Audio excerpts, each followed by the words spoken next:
Assalamualaikum warahmatullahi wabarakatuh Anda semuanya. Semoga dalam keadaan sehat, baik, dalam keadaan ceria dan semangat semuanya. Bagaimana pagi ini? Sudah melaksanakan sholat duha dan al-masurat belum? Kalau belum, silakan sholat duha dulu, silakan al-masurat dulu.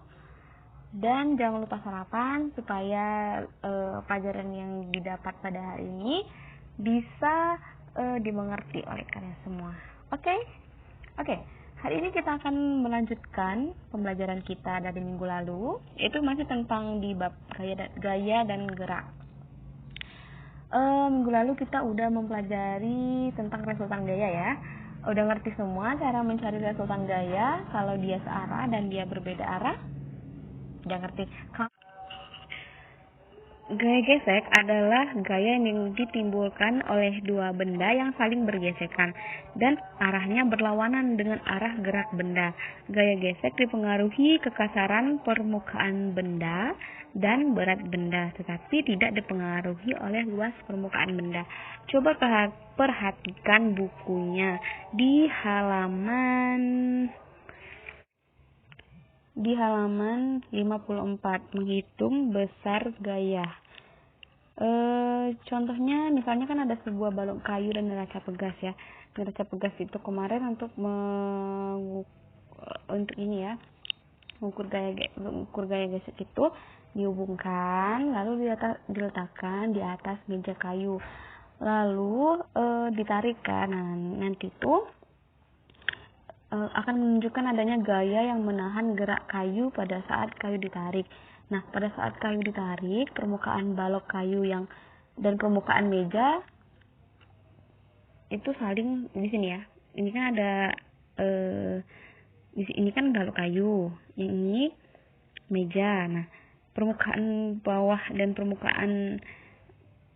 balok kayu dan permukaan atas meja ini nanti dia akan saling bergesekan sehingga menimbulkan gaya yang disebut dengan gaya gesek. Nah, gaya gesek ini dipengaruhi oleh kekasaran permukaan benda dan berat benda, tetapi tidak dipengaruhi luas permukaan benda. Besar gaya gesek bergantung pada kasar dan halusnya permukaan benda yang bergesekan.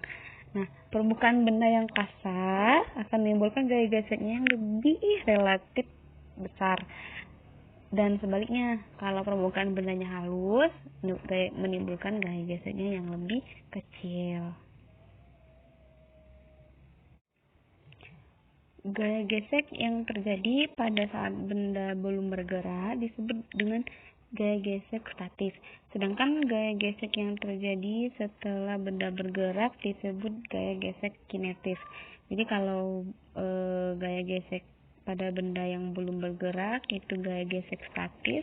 Kalau benda terjadi setelah benda bergerak disebut gaya gesek kinetis. Jadi contoh yang tadi yang jelajah konsep 2.7, pada saat balok kayu yang ditarik belum bergerak, gaya gesek yang timbul adalah gaya gesek statis.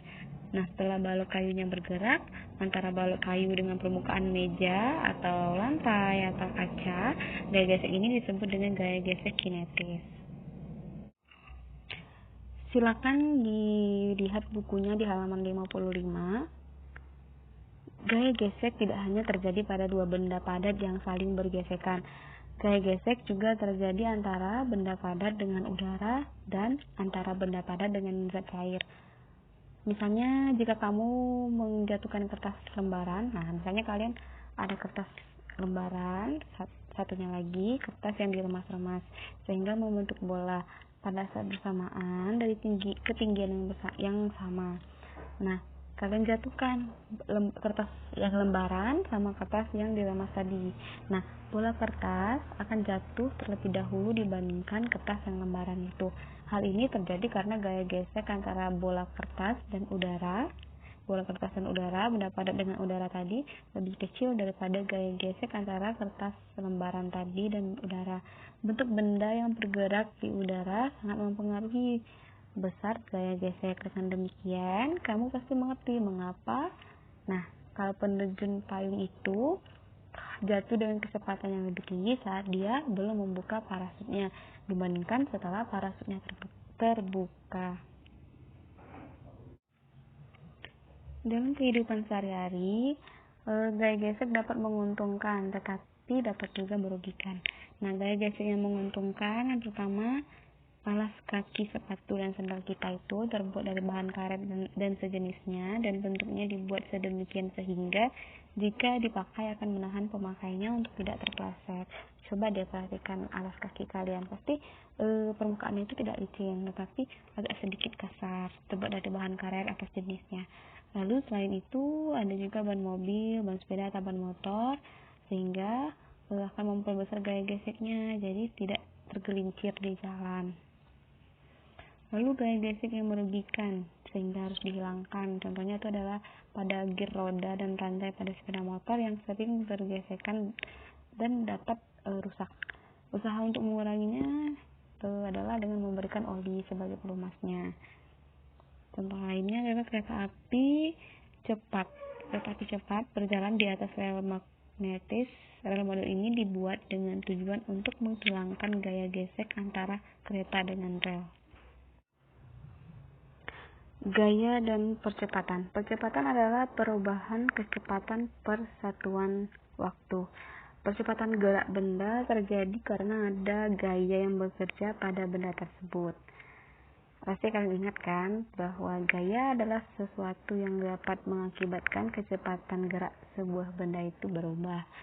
Nah, kemarin kita udah mempelajari tentang kelajuan, ya kan?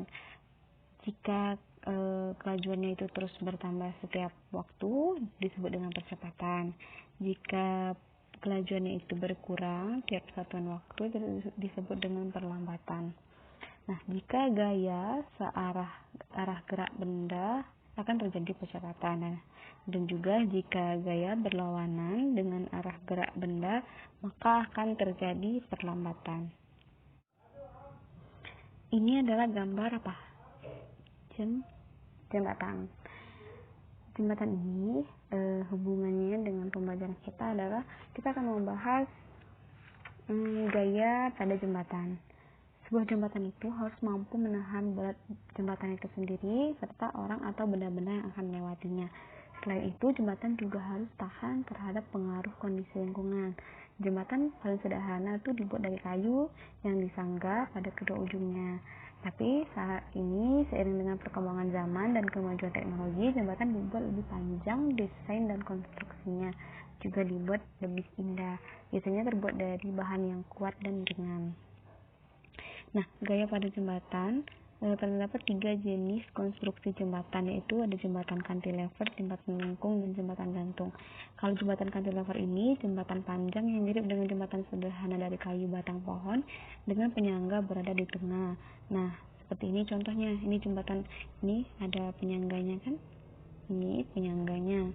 Lalu kalau jembatan lengkung itu jembatan yang konstruksinya berbentuk seperti busur setengah lingkaran dan memiliki struktur yang ringan dan terbuka. Nah, ini lengkung seperti ini. Lalu jembatan gantung, kali ini udah sering Ustazah kira ya kita lihat di daerah kita, jembatan gantung dengan konstruksi yang menggunakan kabel-kabel baja sebagai penggantung yang terrempang di antara menara-menara. Nah, ini merupakan kabel-kabel bajanya.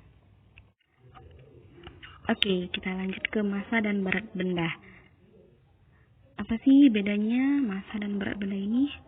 Massa banyaknya suatu materi yang ada pada suatu objek dengan satuan kilogram. Jadi biasanya kan kita tuh menyebutnya berapa sih berat badan kita, ternyata massa yang digunakan itu kilogram ya, dengan menggunakan timbangan alatnya. Lalu berat itu pengaruh gravitasi pada suatu benda dengan satuan Newton. Alatnya yaitu dinamometer. Karena berat adalah pengaruh gravitasi pada suatu benda, maka berat suatu benda bisa berubah tergantung dari tempat di mana berat tersebut diukur. Karena bergantung dari gravitasi, maka rumus berat adalah W sama dengan M kali G, di mana G adalah percepatan gravitasi dengan satuan M per kilogram atau meter per sekon kuadrat. M sama dengan massa benda, satuannya kilogram. W sama dengan berat benda dengan satuannya Newton atau kilogram meter per sekon kuadrat. sekarang kita masuk ke hukum-hukum Newton.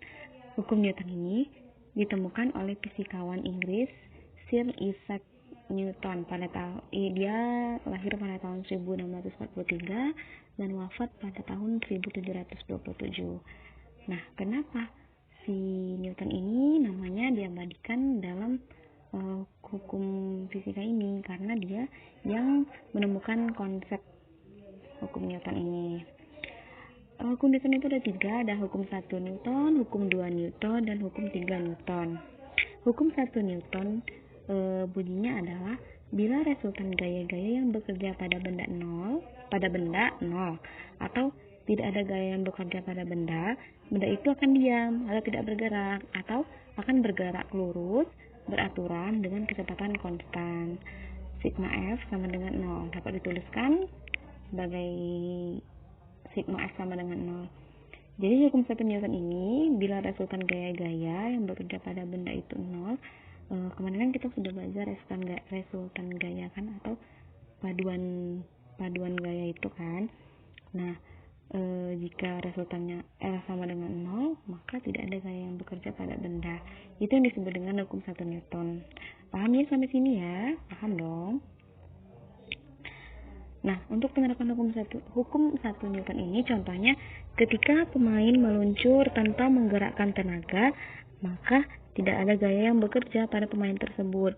Coba lihat contoh itu ya, yang ada anak kecil main di salju. Hal ini disebabkan karena lapangan yang sangat licin sehingga gaya gesekan yang terjadi hampir tidak ada atau sama dengan 0. Nah, selanjutnya ada gambar. Itu gambar ini ya, orang di dalam bus. Nah, bayangkan ketika kita di dalam bus.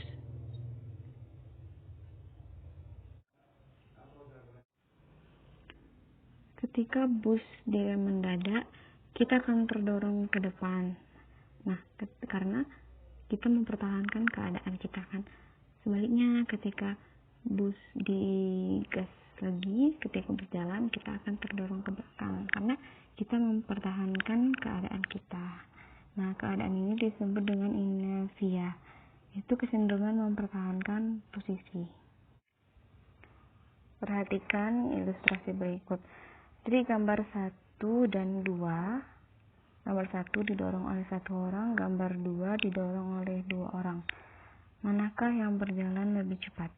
Pasti kalian akan menjawab, pasti kalian akan menyimpulkan yang lebih cepat adalah gambar yang nomor 2. Inilah kita akan membahas hukum Newton 2. Hukum Newton 2 berbunyi percepatan sebuah benda berbanding lurus dengan gaya yang bekerja pada benda itu dan berbanding terbalik dengan massa benda. Arah percepatan sama dengan arah gaya benda. Makin besar gaya yang diberikan pada benda, maka percepatannya semakin besar. Atau A sebanding dengan F. F sama dengan M dikali A. Nah, M-nya sama dengan massa benda, satuannya kilogram.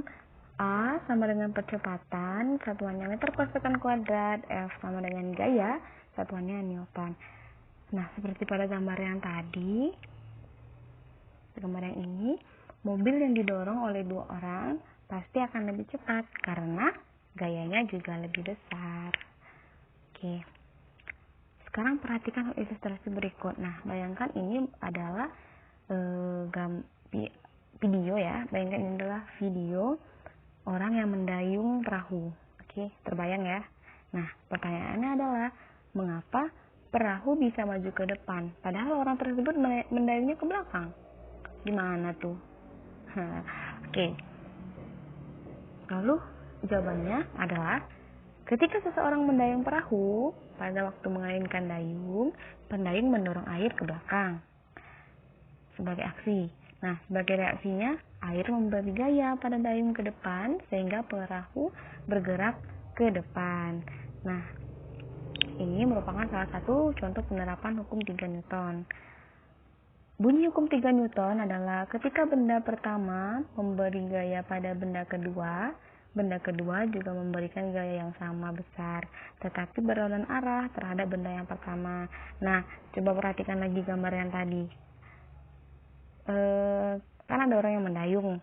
Ketika seseorang mendayung perahu pada waktu mengayunkan dayung.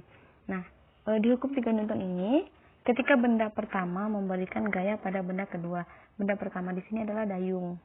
Dayung tadi memberikan gaya pada benda kedua pada air. Nah, air juga memberikan gaya yang sama besar terhadap dayung tadi, tetapi berlawanan arah terhadap benda tadi ya.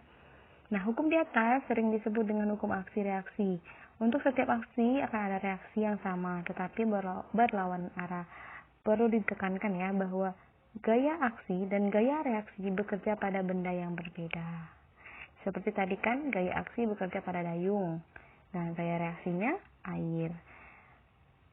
Dapat dikatakan bahwa F aksi sama dengan min F reaksi.